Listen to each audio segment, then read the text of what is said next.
Hi guys, sorry about yesterday. I didn't do Good Friday, so we're doing Good Friday today. Yes. So today is Good Friday. So yesterday was Good Friday. Now you're probably wondering, why good? Shouldn't it be bad because Jesus was crucified? Well, ultimately, what happened was for our good, so we could be forgiven of our sins. So technically, Jesus took our sins away. That's why they call it good. So he was put on trial by Pontius Pilate, aka the Roman governor of Israel's region. Jesus is beaten and crucified. At 9 a.m., he was crucified with criminals, and soldiers gambled for his clothing and cried out because he was thirsty. At 12 p.m., darkness fell over the land, cried out to God, "Why have you forsaken me?" and prayed to God, "Into your hands I commit my spirit." Wait. So if your church has ever done the last 7 words of Jesus, that sentence, "Into your hands I commit my spirit," that's where it comes from. Yeah.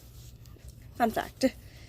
At 3 p.m., he called out, "It is finished," bowed his head, and gave his life to the Spirit.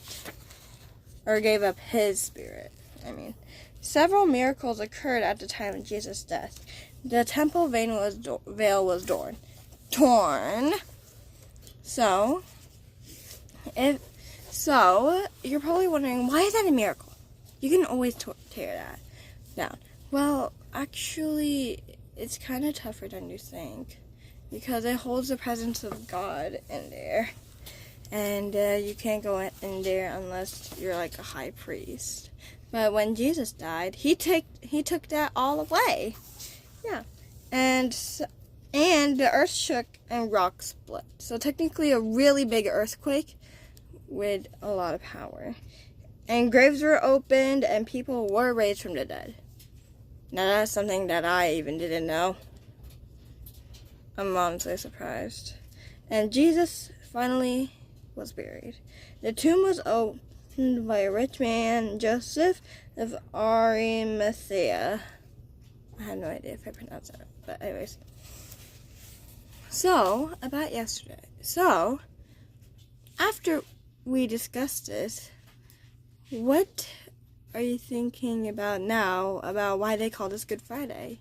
Thank you so much for listening. Goodbye. Have a great day.